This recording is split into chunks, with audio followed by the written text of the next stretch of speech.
Thank you, Jesus. Thank you, Jesus.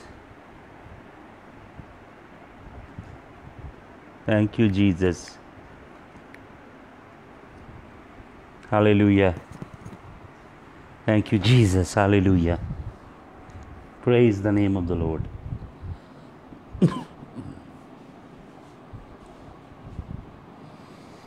Thank you, Lord Jesus. मेरी आवाज़ आ रही है आप लोगों को? सबको आवाज़ आ रही है? Hallelujah.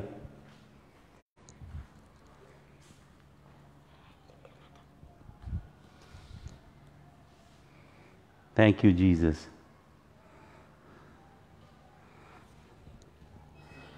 Thank you, Lord Jesus. Hallelujah. Blessed be the name of the Lord. The phone is giving me problem. Other phone is giving me a problem. Hallelujah. धन्यवाद यीशु मसीह, आपका धन्यवाद हो. यीशु मसीह, आपका धन्यवाद हो. Hallelujah. Lord, we bless you. सभी आ जाइए line पे please. Lord, we bless your holy name. Lord, we bless your holy name. Bless your holy name. Lord, we bless your holy name. Bless your holy name. Thank you, Jesus. Thank you, Jesus. Thank you, Jesus. Thank you, Jesus. Lord, we bless you. Lord, we bless you. Hallelujah. Hallelujah. Hallelujah. Thank you, Jesus. Thank you, Jesus. Thank you, Jesus. Lord, we bless you, bless you, bless you, praise you, bless you. Lord, we praise you, bless your holy name. Lord, we praise you and bless you. Lord, we praise you. Jesus, we magnify you, magnify you. Lord Jesus, we bless you, bless you, bless you, bless you. Lord Jesus, we bless you, bless you, bless you. Bless you, Lord. Lord Jesus, we bless you, bless you. Hallelujah. Bless your holy name. Lord, we bless your holy name. We bless your holy name. Lord, we glorify you. Lord, we glorify you. Lord, we glorify you. Lord, we glorify you. Lord, we glorify you. Hallelujah. प्यारे प्रभु जी, आपका धन्यवाद करते हैं. प्रभु ने ये अद्भुत दिन हमें दिया, यीशु मसीह. प्रभु, आपने जीवितों की धरती पे हमें रखा. प्रभु, आपके अनुग्रह के लिए आपका धन्यवाद करते हैं. प्रभु, इस मरी से जो पृथ्वी पे चल रही है, आपने हमें बचा के रखा. हम आपका धन्यवाद करते हैं. प्रभु, अपने रक्त के कारण प्रभु जी आपने हमें बचाया. प्रभु, अपनी प्रतिज्ञा के वाचा के लहू में हमें ढांपा. प्रभु, हम आपका धन्यवाद करते हैं, आपकी स्तुति करते हैं, स्तुति करते हैं, स्तुति करते हैं. प्रभु, हालेलुया. यीशु मसीह के लहू के द्वारा हम आपके पास आते हैं. यीशु मसीह के लहू की कुदरत को हम खोलते हैं. यीशु मसीह के लहू की सामर्थ को हम खोलते हैं प्रभु. और उसी सामर्थ के वसीला से हम आपके पास आते हैं. उस जलाली सामर्थ के वसीला से यीशु मसीह, आपके लहू की सामर्थ के वसीला से आपके पास आते हैं.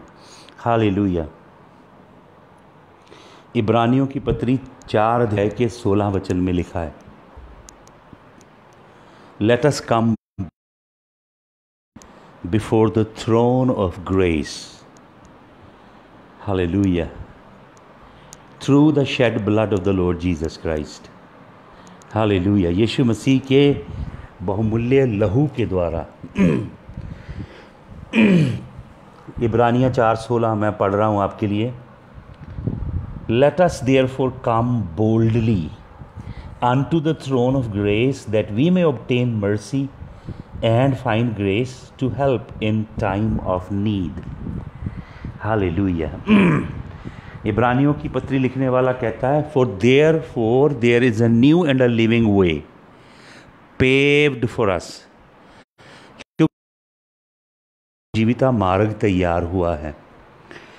नया और जीविता मार्ग हमें पिता के अनुग्रह के सिंहासन तक लेके जाता है।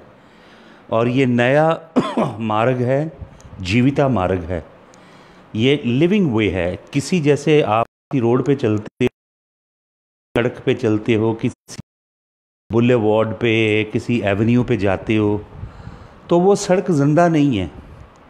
आप पृथ्वी के ऊपर एक डेड मुर्दा सड़क के ऊपर चलते हो। अब जब हम चलते हैं पिता की ओर, हम एक ऐसी सड़क पे चल रहे हैं, एक ऐसे वे पे चल रहे हैं, पाथ पे चल रहे हैं जो जीवित है, अपने आप में जिंदा है। और वो जिंदा है यीशु मसीह के लहू के द्वारा। और न्यू है, नया मार्ग है। वो पुराने दकियानुसी परंपराओं का, रीति रिवाजों का, धार्मिक विचारधाराओं का पुराना पथ नहीं है। वो नया पथ है जो यीशु मसीह के लहू के द्वारा तैयार हुआ है। दिन चल रहे हैं और ये मार्ग भी जीवित है, हमारे से कर रहा है ये मार्ग, क्योंकि इस मार्ग का नाम है Jesus Christ. The way is a person, the path on which you walk is a person in himself, and this is the person of Jesus, and this path is new, brand new, and this path is living, जीवित है। ज़ोए, जीवन के लिए ज़ोए शब्द है। जो जीवन परमेश्वर से संबंधित है, उस जीवन को बाइबल में ज़ोए कहा गया है। और जो जीवन इस पृथ्वी का है, उस जीवन को बायोस कहा गया है यूनानी भाषा में। बायोस वो शब्द है जहाँ से बायोलॉजी शब्द निकलता है। बायोस सांसारिक जीवन। ज़ोए जो है वो है परमेश्वर का जीवन, परमेश्वर के जीवन से जीवित, जिस इब्रानियाँ 4:16 ये कह रही है, हुए हम परमेश्वर के सन्मुख आए दिलेरी से। पुराने व्यवस्था में ये लिखा गया था कि आओ हम परमेश्वर के निकट डरते और कांपते हुए आएं। आप कई जगह जाएंगे चर्चेस के अंदर, वहाँ पे लिखा होता है डरते और कांपते हुए यहोवा के सिंहासन के पास आओ। पुराने एग्रीमेंट में डरते और कांपते जाना पड़ता था, लेकिन इब्रानियों 4:16 में एक अद्भुत कॉन्ट्रैक्ट हुआ है। हम परमेश्वर के पास जा रहे हैं अपनी खूबी, अपनी लियाकत, अपनी सामर्थ, अपनी बुद्धि, अपने ज्ञान या अपने बल के द्वारा नहीं, बल्कि यीशु मसीह की धार्मिकता के वस्त्रों में लिपट के जा रहे हैं। और हम यीशु मसीह तक पहुंच रहे हैं नए और जीवित मार्ग पे चलते हुए पवित्र आत्मा के द्वारा। और हमारी पिता तक पहुंच जो है वो है यीशु मसीह के लहू के द्वारा। हालेलुया। आपको मालूम इब्रानियों की पत्री 6 अध्याय के 19 वचन में क्या लिखा है? इब्रानियों 6 के 19 में लिखा, the anchor of our hope lies beyond the veil, जिसे हम इब्रानियों 6 की 19 में आपके लिए पढ़ता हूँ। एक वचन बहुत अद्भुत वचन है, Hebrews 6:19, which hope we have as an anchor of the soul, both sure and steadfast, and which entereth into that within the veil. Which hope we have, जो धन्य आशा हमारे पास है, जो आशा है हमारे पास, ये लिविंग है, लिविंग होप है। ये कोई एक भला सा ख्याल नहीं है। जो आशा हमारे पास है, सुनिए ध्यान से, it is not merely optimism, it is not merely positive thinking, the hope that we have. You know, many people are teaching positive thinking, they are teaching positive psychology, they are teaching Freemasonry ideology, they are teaching Luciferian Illuminati stuff under the garb, वो positive thinking Norman Vincent पेल वाली वो नहीं है ये hope. ये आशा एक आश्वासन नहीं है, ये जीवित आशा है। हालेलुया। ये अद्भुत आशा है जो यीशु मसीह के लहू से पैदा हुई है। यीशु मसीह की सलीबी मौत यीशु मसीह के मृतकों की दुनिया को जीतने के बाद पैदा हुई है। ये अद्भुत आशा है, और ये आशा हमारी जो है ये एक लंगर है। लंगर जो होता है भाई और बहनों, जब बड़े बड़े शिप जो होते हैं, समुद्री जहाज होते थे, जब वो किनारे पहुंचने लगते थे किनारे से कुछ 100 फीट दूरी पे होते थे, तो शिप के बड़े बड़े शिप के जो मलाह होते थे, सेलर होते थे, बहुत मोटे मोटे रस्सों के अंदर एंकर बंधे होते थे लोहे के, बड़े भारी भारी। वो ज़ोर से घुमा के उन एंकर को किनारे की ओर फेंक देते थे। तो वो जो एंकर होते थे लोहे के, बड़े बड़े विशाल लोहे के एंकर, वो समुद्र के किनारे धंस जाते थे मिट्टी के अंदर, और समुद्री जहाज़ फिर अपने आप उनके सहारे किनारे लग जाता था। हालेलुया। तो यहाँ पे क्या लिखा है? बड़ी अद्भुत बात लिखी है इब्रानियों 6:19 में। सुने, विच होप वी हैव, जो आशा हमारे पास है। ये आशा केवल एक मात्र आश्वासन नहीं है, ये आशा पेसिमिज्म नहीं है, ऑप्टिमिस्टिक आइडियोलॉजी नहीं है, ये पॉजिटिव थिंकिंग नहीं है। बहुत सारे लोग पॉजिटिव थिंकिंग का ही प्रचार कर रहे हैं, यहोवा के कलाम का नहीं कर रहे।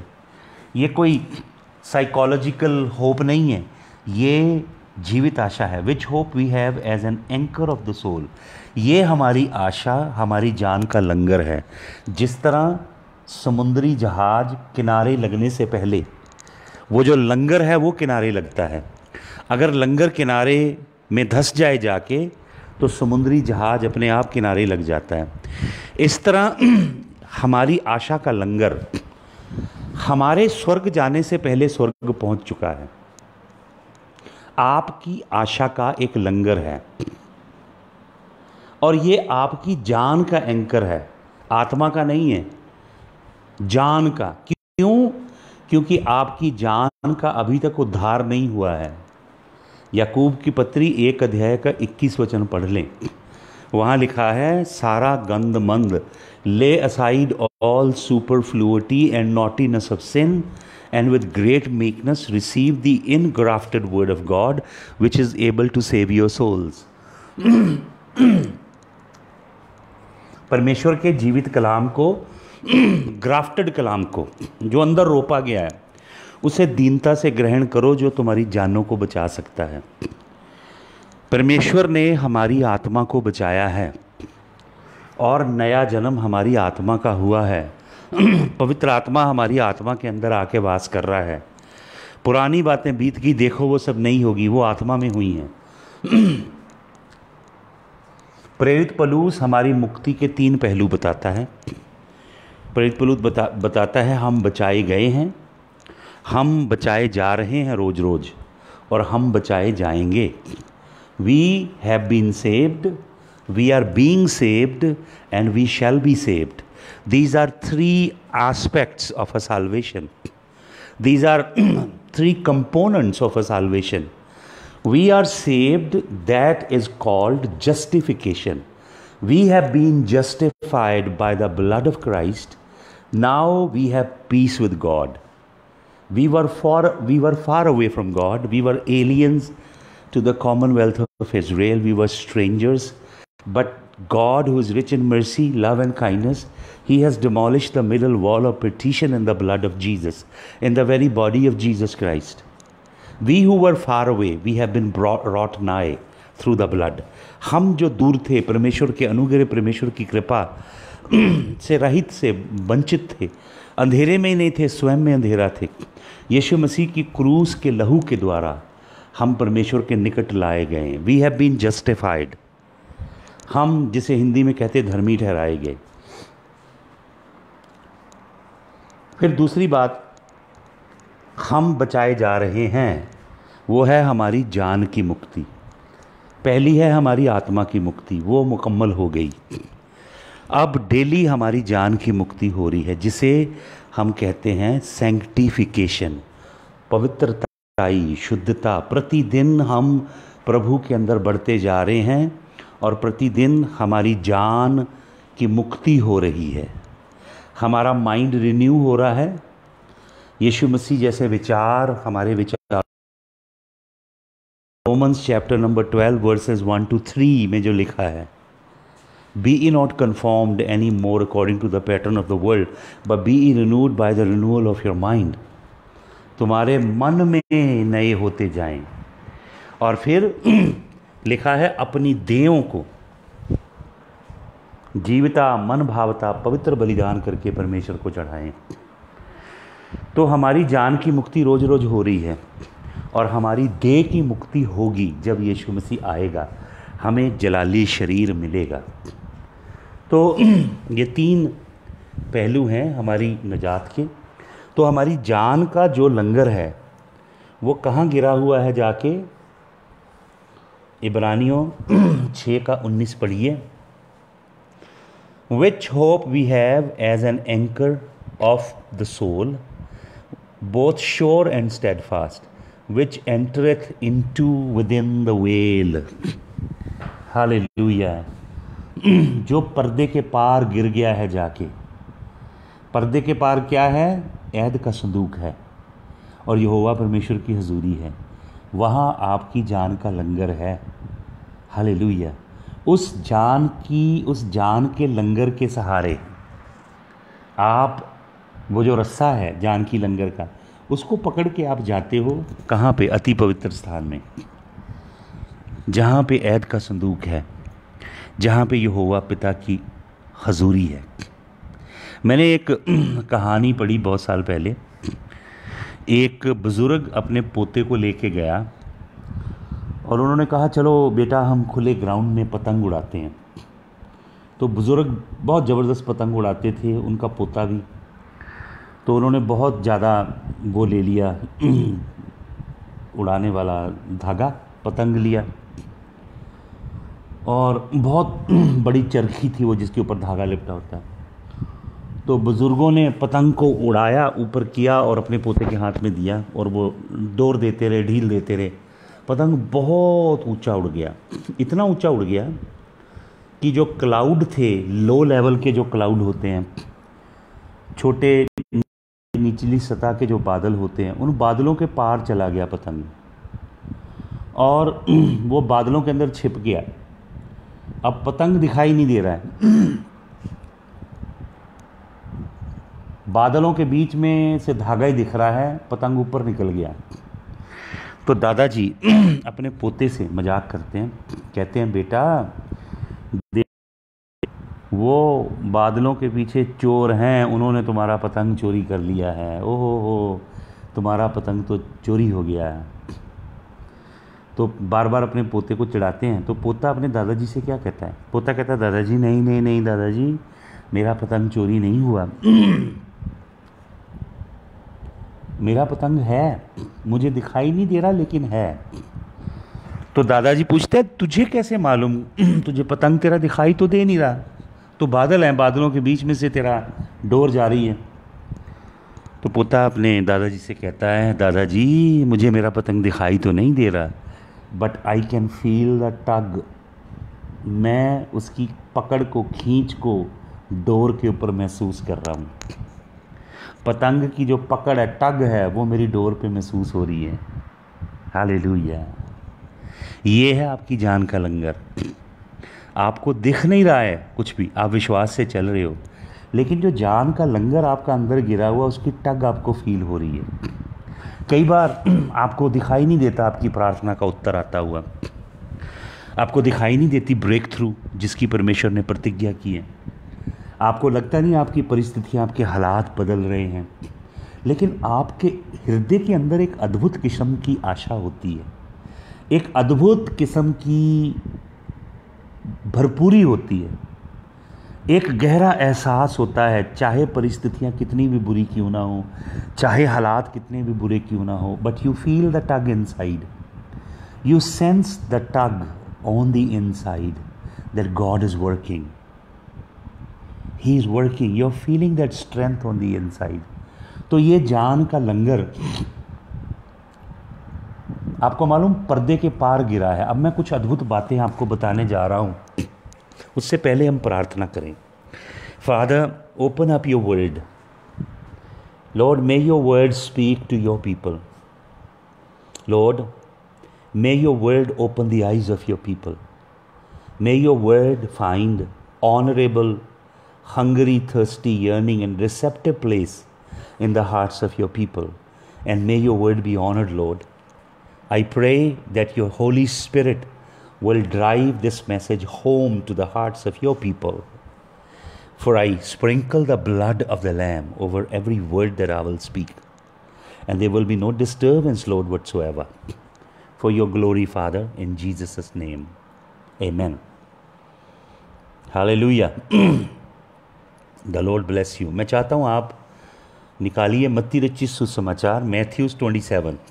मैं आपको जल्दी से 4 बातें बताने जा रहा हूँ। मत्ती रचित सुसमाचार उसके 27 चैप्टर में चलें, मैथ्यूज़ 27 और उसके 51 वर्स में।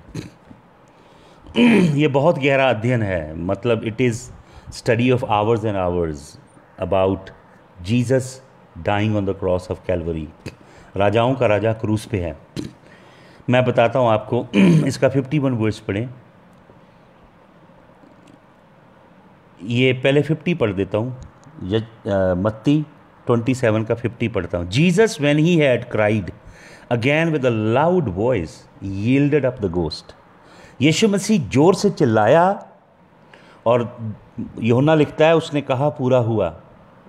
ग्रीक वर्ड है teleiosis. Jesus just said one word, teleiosis, जिसका मतलब completely complete and perfectly perfect, lacking absolutely nothing. यीशु मसीह ने यह कह के पिता के हाथों में अपना आत्मा, यीशु मसीह का रूह लेने के लिए भैंस पे, काली भैंस पे बैठ के उसकी इतनी जरूरत नहीं यीशु की स्पिरिट को टच कर सके। मौत की इतनी जरूरत नहीं यीशु मसीह की स्पिरिट को टच कर सके। यीशु मसीह ने स्वयं मौत को गले लगाया, लेकिन यीशु मसीह ने अपना आत्मा पिता के हाथ में सौंपा। और यीशु मसीह ने अपने प्राण को, यशाया 53 अध्याय में लिखा है, उसने अपने प्राण को पानी की तरह, पानी के अर्घ की तरह उंडेल दिया। अपने प्राण को, आत्मा पिता के हाथ में सौंप दिया, प्राण को आहुति के रूप में उंडेल दिया और यीशु मसीह की देह को कब्र में रख दिया। और अनंत आत्मा से यीशु मसीह अब नीचे की ओर जा रहा है। देखें अब क्या होता है। 51 वचन पढ़ें। जब उसने अपना आत्मा पिता के हाथ में सौंपा, and behold the veil of the temple was rent in twain from top to the bottom. जो हैकल के अंदर, टेम्पल के अंदर पर्दा था, इस पर्दे के ऊपर बहुत गहरी स्टडी है। ये पर्दा बहुत सारे जानवर की खालों को लगा के बनाया गया था। इस पर्दे के ऊपर बहुत तरह तरह की नक्काशी की गई थी।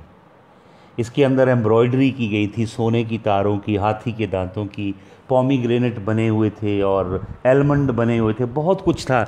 ये बहुत हैवी कर्टन थे। और जूइश इतिहास बताता है कि 72 लड़कियां मिलके इसको बनाती थी, इसके ऊपर एम्ब्रॉयडरी करती थी। और ये इतना पावरफुल, शक्तिशाली कर्टन थे कि अगर 2 हाथी लगाए जाएं ऑपोजिट डायरेक्शन में तो भी इसे फाड़ नहीं पाते थे। ये लगभग 6 to 7 इंचेस थिक होता था और 500 किलो से भी ज़्यादा इसका वजन था। ये पर्दा, कर्टन अपने आप कभी फट नहीं सकता, इंसान इसे फाड़ नहीं सकता। यहाँ पे लिखा था well of the temple was rent in Twain. लेकिन वो पर्दा पवित्र स्थान और अति पवित्र स्थान दोनों को अलग करता था। पवित्र स्थान में भी साधारण व्यक्ति जा नहीं सकता था। साधारण व्यक्ति केवल परमेश्वर की हैकल के आंगन तक पहुंच सकता था। आंगन से आगे कोई साधारण व्यक्ति जा नहीं सकता था। उसके आगे केवल लेवी, पुरोहित, याजक और महायाजक जा सकते थे। परमेश्वर के घर में सेवा, अर्चना, उपासना के लिए। जो पवित्र स्थान है वहाँ पे मनोरा था, दीवट, जिसके अंदर दीपटों में रोशनी जलती थी। उसके अंदर महायाजक, याजक जाके तेल, फ्रेश ऑयल सुबह और शाम डाला करते थे। वहाँ पे एक सोने की जगवेदी थी, अद्भुत जगवेदी। सबसे बड़ा जो पीस ऑफ फर्नीचर वो यही था, सोने की जगवेदी थी जिसके ऊपर धूप अर्पण की जाती थी, जो परमेश्वर के संतों की प्रार्थनाएं हैं। हालेलुया। स्थान था पर्दे के परे, उसमें परमेश्वर के अहद का संदूक, the arc of the covenant, वाचा की मंजूषा पर्दे के पार अति पवित्र स्थान में थी। और उस जो आर्क ऑफ द कवनेंट है, ऐद का संदूक जिसे हम बोलते हैं, वाचा का संदूक, वो ख़ास किस्म की लकड़ी का और उसके ऊपर बेशकीमती सोना मढ़ा हुआ था। और वो सोना एक ही बार पिघलाया गया था, उसमें जोड़ नहीं था कोई। उस पूरे एक पिघले हुए सोने के ने जिनके अंदर यहोवा ने अपना रूह डाला था, उसने अपना रूह मूसा के ऊपर उंडेल दिया और मूसा के रूह में से रूह लेके उन कारीगरों के ऊपर यहोवा ने डाला था, जिन्होंने परमेश्वर के छोटी कारागरी भरी चीज़ों को बनाया था परमेश्वर के प्रकाश के द्वारा। और यहोवा परमेश्वर ने मूसा को चेतावनी देके ये कहा था कि जैसा तूने स्वर्ग में देखा उस पहाड़ के ऊपर अच्छा उतारना है, सेम पैटर्न पे सब कुछ बनाना है। आपको मालूम परमेश्वर पृथ्वी पे क्या करना चाहता है? परमेश्वर स्वर्ग का नक्शा पृथ्वी पे उतारना चाहता है। इसीलिए यीशु मसीह कहते हैं है वैसे पृथ्वी पर भी हो। परमेश्वर आपके जीवन को भाई और बहनों स्वर्ग के पैटर्न पे बनाना चाहता है। आप जो वचन सुन रहे हो ना ये, और जो बाद में सुनेंगे, आपकी लाइफ स्वर्गीय पैटर्न पे होनी चाहिए। आपकी लाइफ इस पृथ्वी के बेबीलोन के पैटर्न पे नहीं होनी चाहिए, मिस्र के पैटर्न पे नहीं होनी चाहिए, रोम के पैटर्न पे नहीं होनी चाहिए, यूएस के पैटर्न पे नहीं होनी चाहिए। आपकी लाइफ स्वर्गीय पैटर्न के अनुसार यहोवा बना जीवन को स्वर्ग की कॉलोनी बनाना चाहता है, उसके नक्शे पे हम ढलें। तो आपको मालूम, पवित्र स्थान अति पवित्र स्थान को एक मोटा पर्दा अलग करता था। और वापस लौटे 70 साल वो गुलामी में रहे बेबीलोन की, और 70 सालों में शैतान ने उन्होंने गमारा तलमुद लिख लिया, मिशना लिखा वहाँ पे। उन्होंने परमेश्वर के कलाम को हलागा में बदल दिया, परमेश्वर बदल दिया। उन्होंने यहोवा पर अपने पुरखों की रीति रिवाज परंपराएं, अपने रब्बियों का टीका टिप्पणी, अपने रब्बियों के खुलासे की किताबें बनाई, और वो उनको मानते थे, यहोवा के कलाम को नहीं मानते थे। और जब वो वापस लौटे, उन्होंने आके हैकल को बनाया। एजरा, नेहेमिया, ज़रूब्बाबिल ने उस हैकल को बनाया। उसके बाद फिर वो हैकल तोड़ी गई, अपवित्र का समय आया, हैकल को फिर शुद्ध किया गया। उसी हैकल को मॉडिफाई किया हेरोदेस ने, थोड़ा खूबसूरत करके हेरोदेस ने बना दिया। और उस हैकल में पवित्र और अति पवित्र स्थान के बीच में क्या था? एक पर्दा था। लेकिन आपको मालूम, जो परमेश्वर का खैमा था मूसा का, और जो सुलेमान ने हैकल बनाई, पीछे मूसा के खैमा में और सुलेमान की हैकल में पर्दे के पीछे अहद का संदूक था। लेकिन ये जो हैकल बनी हेरोदेस वाली, एजरा, नेहेमिया, ज़रूब्बाबिल वाली, इसके अंदर अहद का संदूक नहीं था, क्योंकि अहद का संदूक चोरी हो गया। नसर हैकल को लूट के ले गया।